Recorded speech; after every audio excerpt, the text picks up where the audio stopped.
efeito colateral grave, o aumento da violência doméstica.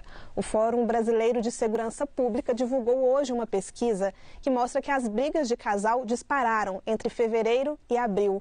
O problema é quando essas brigas terminam em agressão contra a mulher. Se sair de casa é um risco, ficar em casa para muitas mulheres também significa perigo. Dados do Ministério da Saúde de 2019 mostram que uma mulher é agredida a cada 4 minutos no país. Na maioria dos casos, o agressor é alguém do convívio íntimo. De acordo com a Polícia Civil de Minas Gerais, em março houve queda de 23% no registro de ocorrências de violência contra a mulher.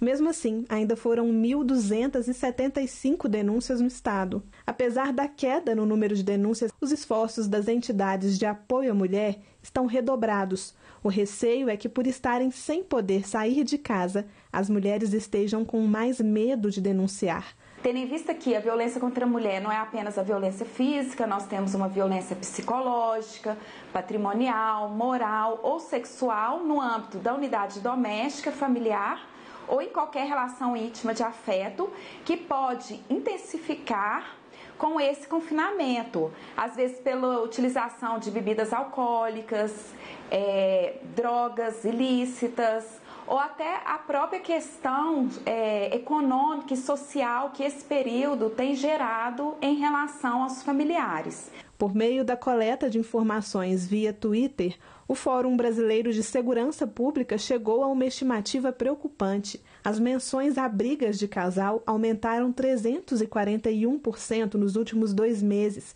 Foram mais de 5.000 menções à violência doméstica.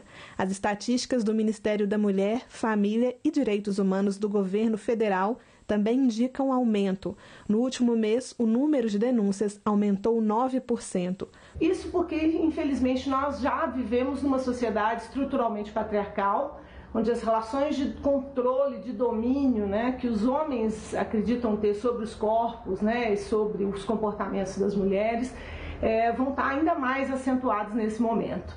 Porque muitas vezes as tensões se escalam na condição do confinamento social, e muitas vezes as faltas de recursos mesmo, para lidar, porque você não pode sair do ambiente, porque você não pode se deslocar, porque você também, às vezes, com frequência, não pode pedir ajuda. Em Belo Horizonte, a Casa de Apoio Tina Martins, que recebe mulheres vítimas de violência, também teve aumento na procura. A nossa casa de referência, ela segue funcionando, segue atendendo, acolhendo e abrigando mulheres vítimas de violência. No entanto, a gente tem feito várias adaptações e tomado medidas de segurança com relação à pandemia que a gente está vivendo. Principalmente durante os fins de semana, a gente tem recebido muitas ligações, muita demanda. E sobre a questão de como as mulheres poderiam proceder diante dessa situação, diante da pandemia e diante da vivência da violência, sempre tentar, na medida do possível, buscar auxílio através dos veículos de denúncia, através dos telefones que estão disponíveis. Os serviços estão funcionando via telefone, inclusive a casa.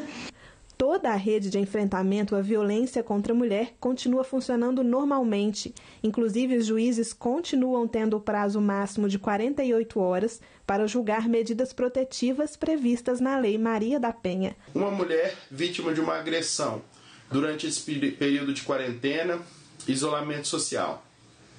Se ela tiver o direito dela de ter o agressor afastado do lar, esse pedido, quando o judiciário deferir esse pedido de afastamento do agressor, o oficial de justiça vai comunicar o agressor que ele deve sair do lar.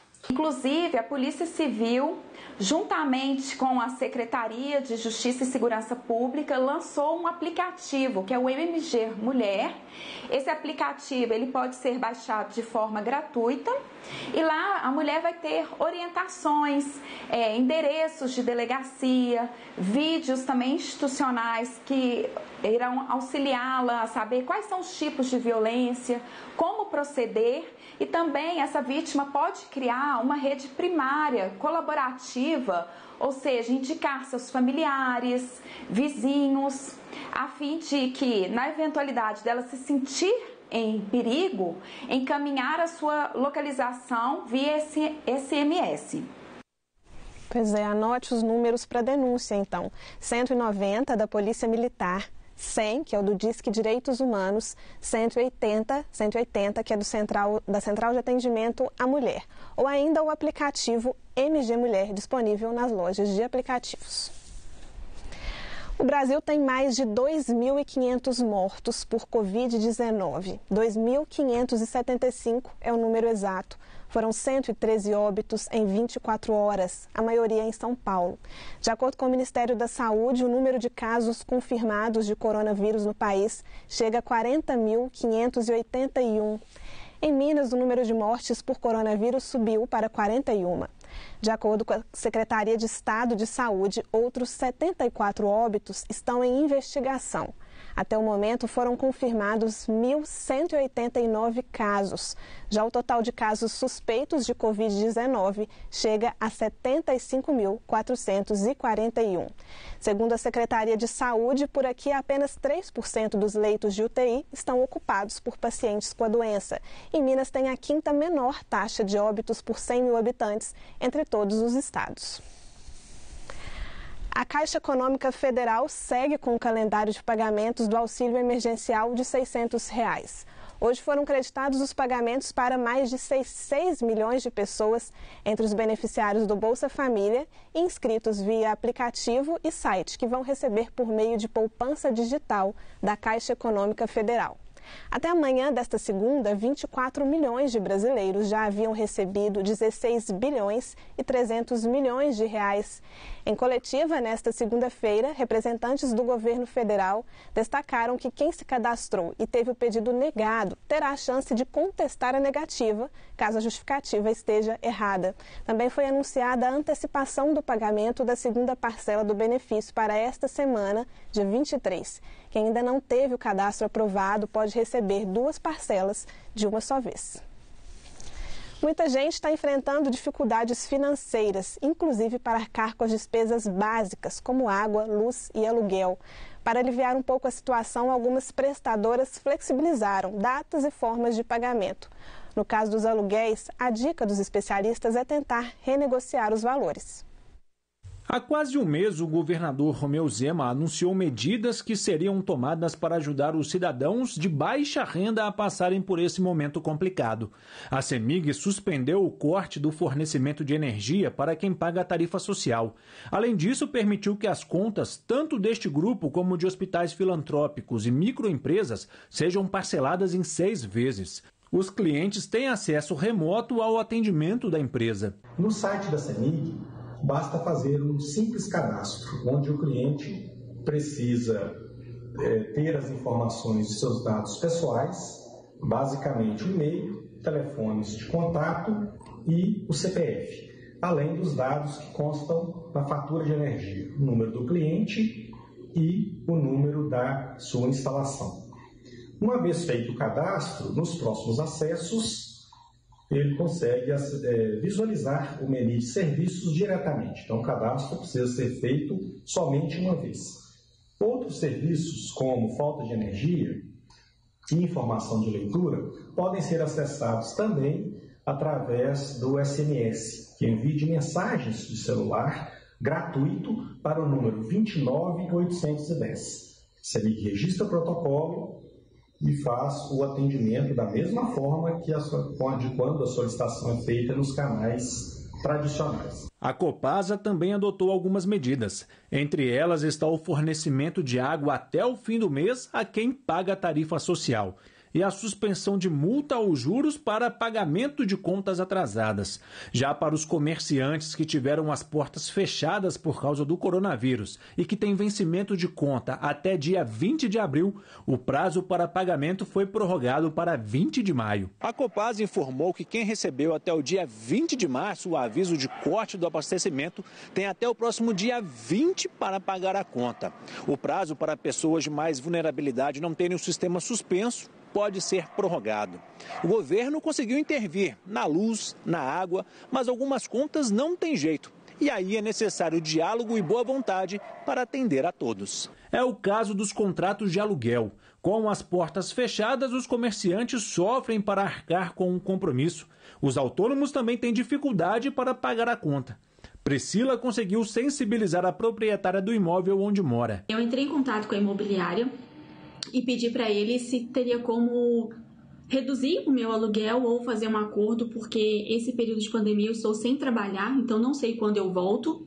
E daí eles pediram para eu encaminhar um documento para eles, comprovando pela empresa que eu estou sem trabalhar esse período. Então eu encaminhei para eles e mais ou menos no prazo de 24 horas eu recebi o retorno e dizendo que eu tive o direito de 30% de desconto no meu aluguel e mais a isenção do IPTU. Então, assim, foi muito fácil, muito tranquilo de resolver essa questão da negociação da dívida do aluguel. Para a presidente do Sindicato das Empresas do Mercado Imobiliário de Minas Gerais, o bom senso é fundamental nesse momento. Qualquer alteração, seja no valor, ou na forma, ou no prazo das parcelas devidas, devem ser acordados entre as partes envolvidas e devidamente documentado para evitar dúvidas e questionamentos posteriores. É importante que as imobiliárias, os intermediários do contrato, analisem caso a caso, verificando o histórico do inquilino e analisando os impactos financeiros sofridos em virtude do Covid-19 para que possam, de forma justa, encontrar um ponto de equilíbrio. É um momento que necessita compreensão de todos os lados, né? E uma decisão da Justiça Federal determinou aos bancos que suspendam a cobrança de parcelas de empréstimos concedidos a aposentados por 4 meses. Pela decisão, as instituições também não poderão cobrar juros ou multas. Para o juiz, a medida é mais uma forma de evitar que a população idosa saia às ruas em meio à pandemia. A Federação Brasileira de Bancos ainda não se pronunciou sobre a medida. E a seguir, a pandemia cancela evento que acontece há 68 anos em Minas. E o prefeito da capital se diz otimista em relação ao fim do isolamento em Belo Horizonte. A gente volta em instantes.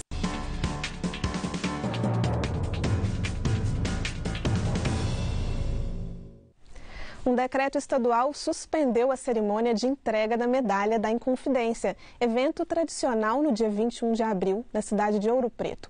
O motivo é o isolamento social imposto pela pandemia de coronavírus. A medalha é a maior comenda do estado de Minas Gerais, uma homenagem a personalidades que prestam serviços relevantes ao estado. Segundo a Prefeitura de Ouro Preto, será a primeira vez desde 1952 que a cerimônia não será realizada. A entrega fica suspensa até que seja definido um formato seguro para homenagear os indicados. Belo Horizonte pode ser a primeira capital do país a afrouxar o isolamento social, mas ainda não há data para isso acontecer. Foi o que afirmou hoje o prefeito Alexandre Calil. Segundo o prefeito, por causa do isolamento, a capital mineira está em situação bem mais confortável que outras capitais do Sudeste, como São Paulo e Rio de Janeiro.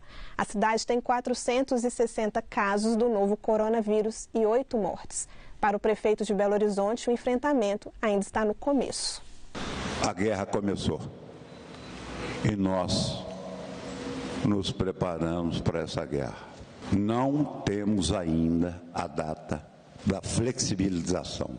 Não temos porque a mesma técnica, a mesma ciência que aqui prevalece de entrada será usada para a saída dessa pandemia.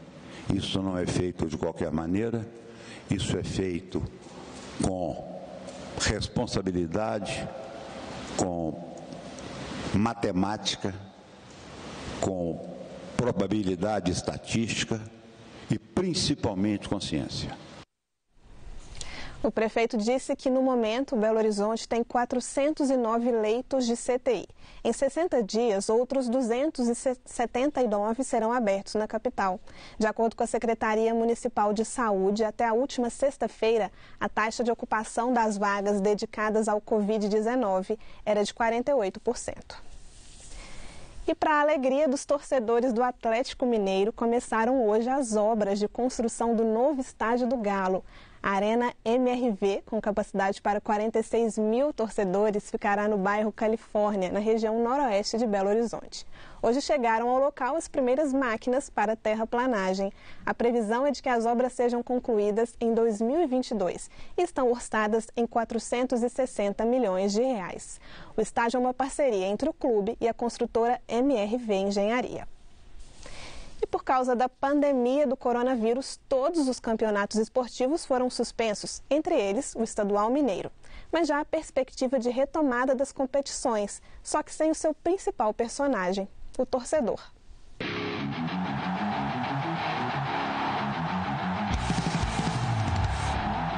Futebol com torcida, só mesmo aqui nos videogames e nos melhores momentos de jogos históricos. Nas competições atuais, muita indefinição sobre como e quando a bola vai voltar a rolar. A economia toda está sofrendo com as medidas de distanciamento social. E o mundo da bola também está nesse meio. Não faz sentido para nenhuma marca, para nenhuma empresa renovar um contrato ou investir mesmo no esporte como um todo. Então, a curto prazo, em primeiro lugar, eu vejo essa restrição acontecer. A longo prazo, eu acho que as empresas vão acabar voltando para o esporte, mas vão voltar de forma moderada. Elas vão precisar se capitalizar, elas vão precisar de mais investimento. Isso aí pode atrapalhar muito o esporte como um todo e pode afetar um pouco essa relação entre as duas partes. Na tentativa de equilibrar saúde e economia, uma das alternativas que vem sendo discutidas é a de jogar com portões fechados. O que já aconteceu no último final de semana de bola rolando no Campeonato Mineiro, no mês passado. E tem muitos contratos aí que são dependentes de realização dos eventos. Por exemplo, os acordos de patrocínio, inclusive a televisão também que está envolvida, ela tem interesse direto para que o esporte volte. Por quê? Porque dessa forma ela consegue cumprir o calendário dela televisivo, ter um compromisso com o telespectador e, acima de tudo, ela consegue transmitir o evento ao vivo. E aí tem um interesse em voltar ao esporte mesmo com os portões fechados. Mas qual é o papel da torcida nesse espetáculo chamado futebol? Senta que lá vem história. Primeiro, o futebol conseguiu conquistar um número expressivo de pessoas, né, conquistar a massa, para depois vir a ser transformado num produto de consumo de massas, né? Então acho que existe uma forte simbiose, né? Essa questão do futebol e a torcida meio que se retroalimenta, né? A visão de dentro de campo é de João Leite, que detém um recorde de partidas disputadas pelo Atlético. Jogar com estádio vazio dá também essa sensação de vazio, você ouve a voz de todo mundo no estádio cheio, você não consegue também orientar seus companheiros, tem que aproveitar um tiro de meta para orientar o time, falar com o time, o goleiro especialmente. Quem vive lado a lado com o torcedor sabe bem os dilemas que a pandemia trouxe para o futebol. Primeiro que é necessário, né, não dá para nessa situação que vive o mundo, não só o Brasil, você colocar 40, 50, 60 mil pessoas num estádio de futebol, né, seria loucura. E passar a outra análise, sem essa necessidade, vai ficar triste, vai ficar chato, né? Sem o grito da torcida, a festa da torcida, as músicas que empolgam, que motivam os times ali. E uma dica para você que está entediado em casa, sem saber o que assistir. Confira a indicação da Tatiana Coura. E aí, galera, eu sou a Tati, sou a diretora do programa Coletânea e eu voltei aqui invadindo o Jornal Minas para trazer mais uma indicação de série musical para vocês. E a minha indicação de hoje é a premiada Mozart in the Jungle. Essa série ela é original da Amazon Prime Video e foi lançada em 2016. A história ela é baseada no livro Mozart na Selva, Sexo, Drogas e Música Clássica, que conta um pouco da história dos bastidores da Filarmônica de Nova York durante os anos 80 e 90. A série retrata a música clássica de uma forma um pouco diferente do que a gente está acostumado e com isso ela vai assim desconstruindo um pouco esse universo que a gente tem muito pouco contato. E eu vou dar um pouquinho de spoiler pra vocês. Cada temporada dessa série tenta trazer algo novo e até o cenário dessa série vai mudando de acordo com as temporadas. A primeira temporada ela é em Nova York, a segunda no México, a terceira na Itália e a quarta e última temporada dessa série é no Japão. Então, ó, pode fazer aí uma viagem ao mundo e ao universo da música clássica, desbravar esse universo da música clássica aí nesse período de isolamento social, hein? Se você estiver querendo sair um pouco da zona de conforto de tudo que você já assiste, zona de conforto do estilo musical que você curte, eu acho que essa série vai ser, sim, bem legal de você conferir. Eu espero que vocês tenham gostado dessa sugestão e até a semana que vem.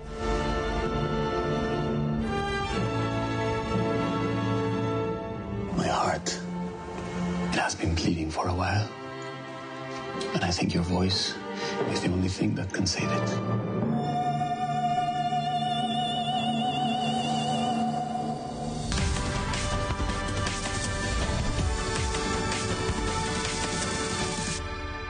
Aí, boa dica. Em instantes, iniciativas tentam ajudar os trabalhadores do setor cultural. Em Minas, estima-se que são pelo menos 3 milhões de pessoas do setor e que estão sem renda neste momento. A gente volta já.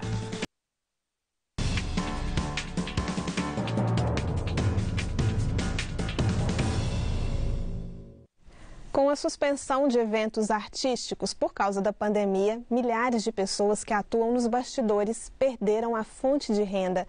Estima-se que pelo menos 3 milhões de pessoas vivam destas atividades no estado. São técnicos, produtores, pessoal da limpeza, entre outros. Só a Associação Mineira de Eventos e Entretenimento registra 1.250 profissionais, mas a metade atua sem carteira assinada e recebe quando trabalha. Para ajudar essas pessoas, a associação lançou a campanha Ame ao Próximo para arrecadar kits de higiene e alimentação.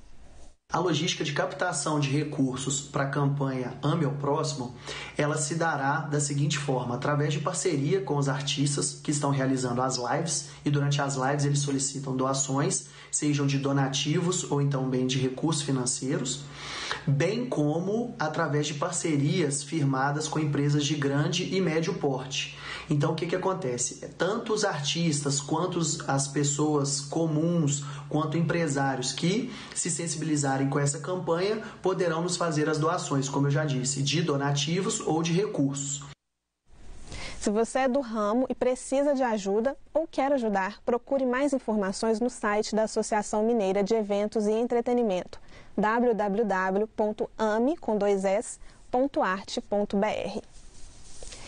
E os trabalhadores das artes e da cultura, entre eles os autores e artistas e também técnicos em espetáculos e diversões, estão entre as categorias que passarão a contar com o auxílio emergencial do governo federal.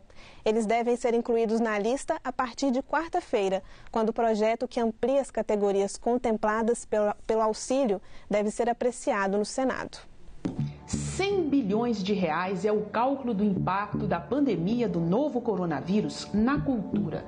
Um setor que ocupa 5 milhões de brasileiros, boa parte informais, e que agora precisa sobreviver sem esses eventos.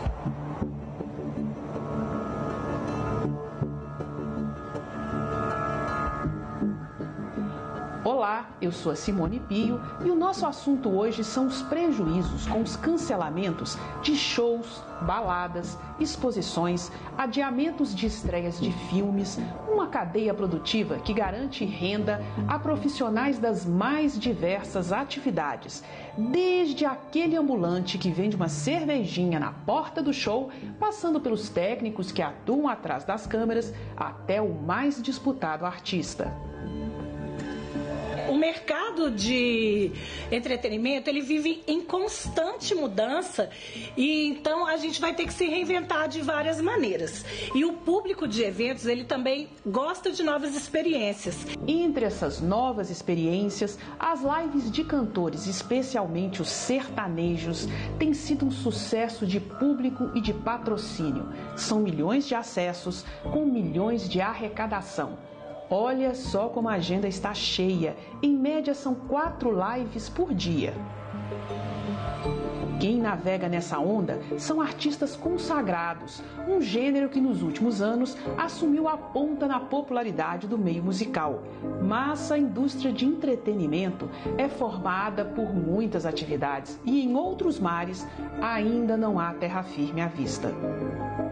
Considerando a nossa programação do Mineirão, até o final de abril, nós tivemos 4 eventos remarcados. Teve o Metallica, que é um evento de grande porte, que foi remarcado. E a maioria dos produtores aí se movimentando, né, para fazer novas reservas para o segundo semestre, até a gente entender como que vai ficar esse cenário. Nós teríamos 2 grandes eventos, né? Esses 2 grandes eventos que teríamos eram eventos abertos, né? Onde tínhamos parceiros que estariam doando, né? O alimento para os artistas se apresentarem. Tínhamos mais de 60 artistas para se apresentarem nesses eventos e com isso tudo tivemos esse impacto, tivemos que cancelar. Fomos o primeiro setor da economia a parar as atividades e provavelmente seremos os últimos a retornar. A previsão de impacto será de milhares e milhares de desempregos no setor. Para amenizar os prejuízos, enviamos uma carta ao governador solicitando uma linha de crédito específica para o nosso setor, para que possamos honrar com os compromissos e folhas de pagamentos. O socorro do governo federal para que o setor não entre em colapso ainda não veio, embora entidades ligadas à música, ao cinema e à cultura tenham cobrado as autoridades. O ECAD, por exemplo, anunciou medidas emergenciais de liberação de recursos, de antecipação de pagamento dos direitos autorais, principalmente visando ajudar os compositores de baixa renda, para ver se dá uma melhorada nesses impactos. Muitas bandas e muitas duplas, por exemplo, sertaneja e bandas de outros tipos de música, já combinaram com o seu staff de pagar integralmente o salário dessas trabalhadoras enquanto a pandemia ocorrer, mesmo não tendo eventos que eles vão honrar com essas despesas de trabalho. Outra iniciativa vem da Netflix, que anunciou a criação de um fundo de 5 milhões de reais para os trabalhadores do audiovisual brasileiro prejudicados pela pandemia. Serão 5 mil beneficiados que receberão um salário mínimo. Enquanto a reconexão offline não vem, é preciso proteger a nossa indústria criativa. É ela que lida com o sentimento fundamental em qualquer tempo e agora mais ainda, a empatia. Até mais. Com certeza. E agora um convite. Orquestras de várias partes do mundo estão disponibilizando vídeos com apresentações riquíssimas. Uma boa oportunidade para você ter acesso à música de qualidade sem sair de casa. A dica de hoje vem do nosso convidado Lucas Negrisoli. Meu nome é Lucas Negrisoli, eu sou jornalista, eu sou músico e hoje eu venho indicar para vocês uma peça muito legal, que é a Sinfonia Fantástica do Berlioz. Uma das coisas mais legais dessa peça é que ela tenta trazer uma coisa quase teatral através do som.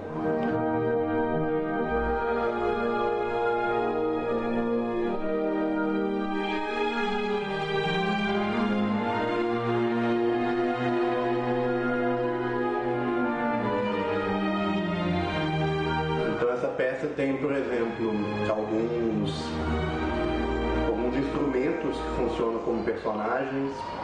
Ela tem também alguns temas que são pequenos momentos, pequenas melodias que funcionam também como indicativos de algumas dramaticidades no meio da música.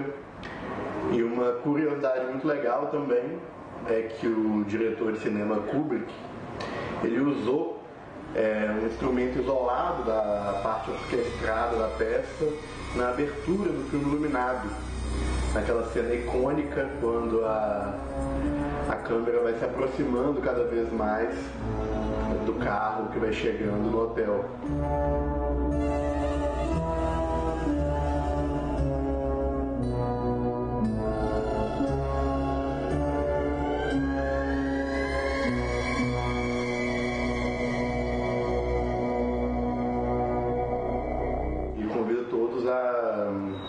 Conhecer essa música, que é lindíssima e é uma das principais composições do Berlioz. Legal, né? Se você ficou interessado aí na dica, é só acessar youtube.com/filarmônica, youtube.com/filarmônica-mg e pesquisar as obras de Berlioz. Jornal Minas termina aqui. Você revê nossas reportagens nas nossas redes sociais. Estamos no Facebook, Instagram e YouTube. Boa noite, até amanhã.